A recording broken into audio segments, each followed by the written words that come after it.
Shields up, Ironbreakers. Today we're going to be talking about Remnant 2. We recently had the release of the Awakened King DLC, which I played in its entirety here on the channel. Naturally, when I say in its entirety, you can't really see the whole content of the DLC in just one playthrough due to the random nature of some of the levels, as well as the procedural generation of levels, and, the items that you can actually find in there are random, and not all of the events are going to populate the first time around. So the whole game is designed around you playing through it multiple times, so there's a ton of replayability, and the DLC is no different. As a matter of fact, I've already ran through the DLC twice at this point on the maximum difficulty, and I've already gotten like a ton of hours into it. But I actually bought the Ultimate Edition of the game for $70 back whenever the game released, so I already have the 3 DLC bundles that are currently planned for Remnant 2. I already have those included in my game purchase, so I don't really have to, I'm not really shelling out more money. But in case you guys are wondering whether or not it is worth it for you to get this DLC, like say you only got the base version of the game and you're like, hey, should I get the DLC? Should I get the season pass? It's like, look, if the next set of DLCs are going to be of the same quality than what we got with the Awakened King, to me it's a no-brainer. You can just get the whole season pass if you want, if there even is a season pass, which I don't know if that's the case, if you can maybe upgrade your game to the Ultimate Edition or whatever, or if you just want to pick this one up. I would heavily recommend it. I think it is definitely worth your money.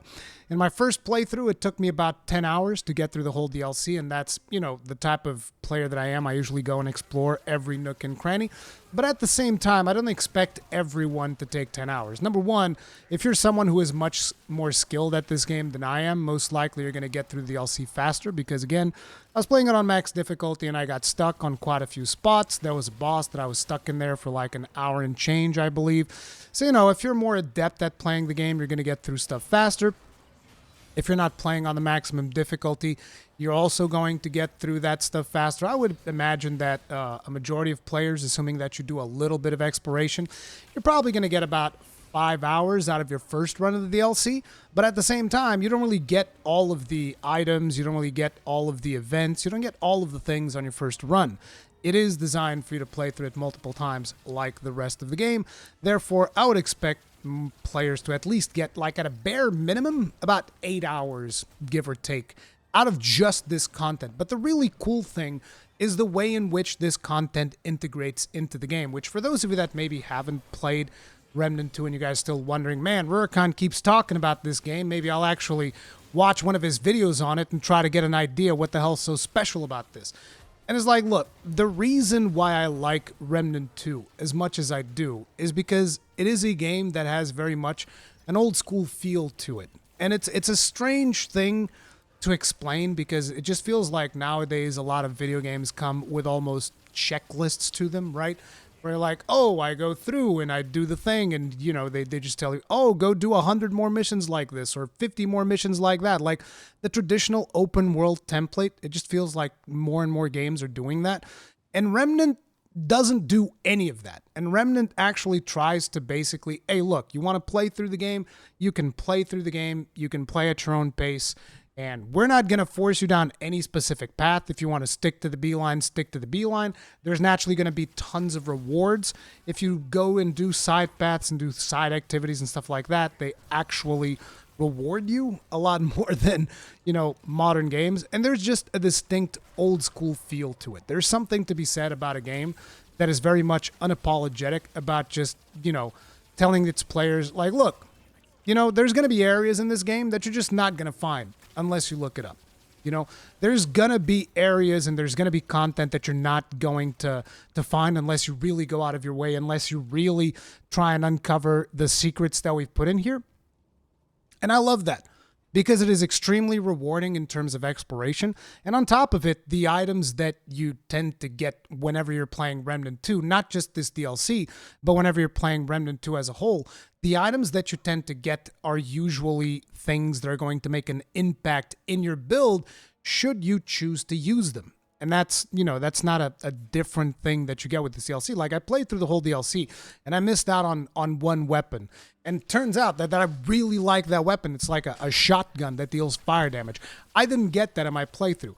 But it was still a really cool playthrough because I got other things. I found other things, like I found this special ring that did additional skill damage, which if you watch the podcast that I did with Ben Curtin, the principal designer, I actually mentioned, hey, I expect to see some skill damage rings. And that was one of the secrets that I found, which I thought was really cool. But, there's just a ton of stuff to discover. There's a ton of things to explore.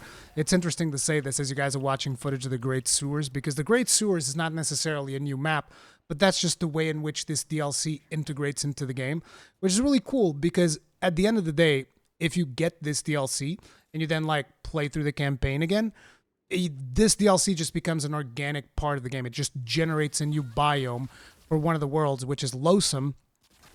And I think that the way in which they integrated DLC is really cool because once you get all 3 DLCs, which I'm assuming is going to be one DLC for each of the worlds that is currently in Remnant 2, those being Loathsome, Yeisha, and Neyrud, all of those are basically going to inject themselves organically into the game, and it's just more content for your base game, but they also give you the option of playing the DLC separately, almost in adventure mode, which just lets you experience some of the new content that you get.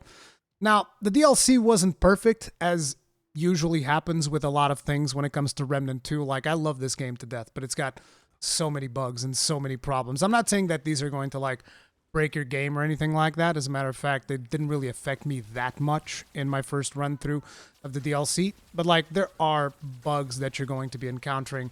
One of the things that I remember early on is that some of the new enemy types, which you're not really seeing here, you probably saw them earlier in the video, but some of the new enemy types, which are these green goblin-looking dudes with spores all over them, those guys were dealing way too much damage. I kind of feel like they still are dealing too much damage because they'll just straight up pull one-shots out of nowhere.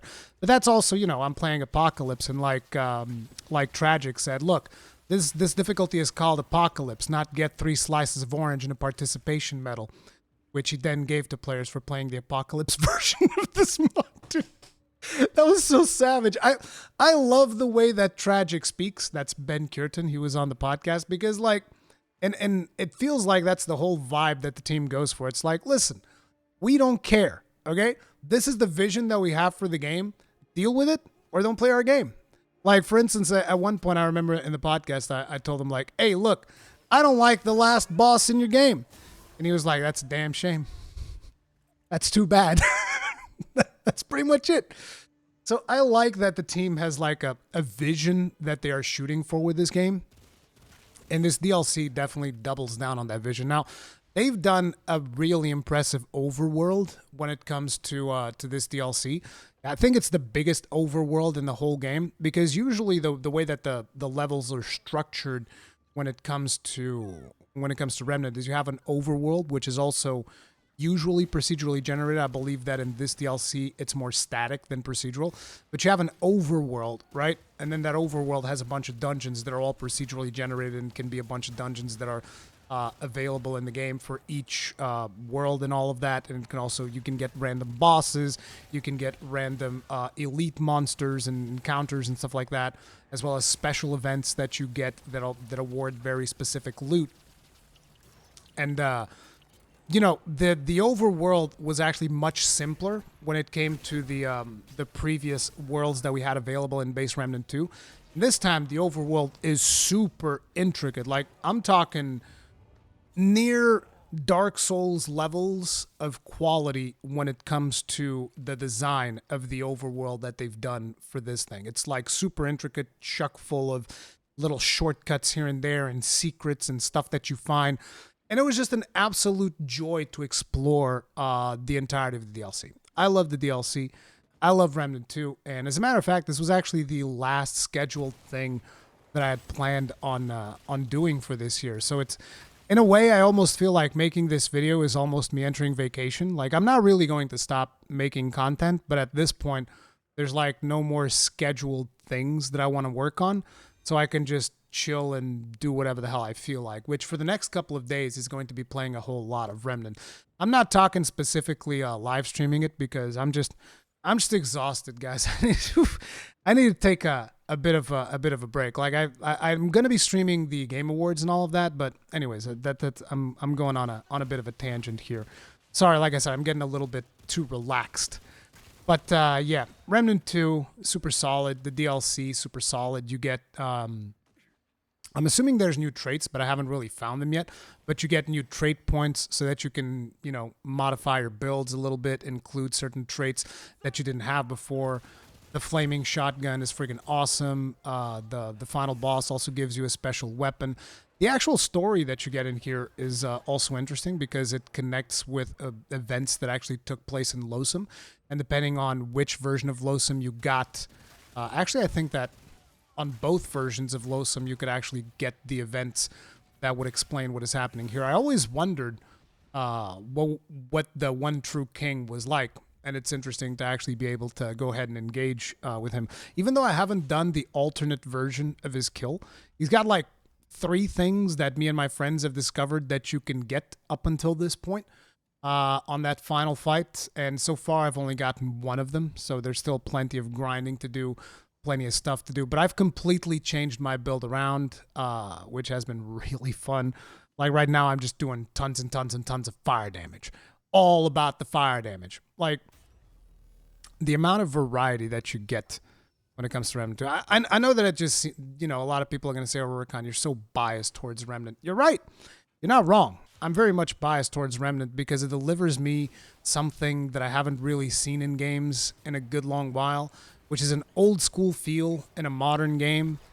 And it just lets me experiment different builds, do all kinds of crazy stuff, and the DLC just adds even more to that. Like, this game's awesome, guys, and the DLC is awesome, and you should definitely check it out. And at this point, I'm just going to be rambling, basically. You can consider this my review of the Awakened DLC. It's real good. It's got some bugs, but they ironed out a lot of the bugs. Like, initially, you weren't able to join your friends, which is a bug that they had at the during the release of the actual game, so I don't know how they repeated that, but, you know, we had that. There's been some issues with status ailments because this DLC focuses a lot on status ailments, and apparently not all of the math really added up. But, you know, this is a smaller team than a lot of AAA budget games, and at the same time, it is delivering an experience that, in my opinion, is one of the best this year. I'm still not 100% sure if whether this game or Baldur's Gate 3 are my game of the year, but I'm leaning more and more towards Remnant 2 just because I've just spent so long playing this with friends, and it's just an absolute blast. Highly recommend. But anyways, I just want to talk a little bit about the Awakened King DLC. It's pretty freaking awesome, pretty freaking sweet. Check it out. Let me know what you guys think about it in the comment section down below. Hopefully you guys weren't too frustrated with how tilted I got at one of the bosses in the DLC, which, you know, sometimes happens. It is what it is. But yeah, I'll talk to you guys in the next one. If you guys enjoyed the video, hit the like button, subscribe, bell notification icon, all that jazz. Stay strong, stay safe. Peace out.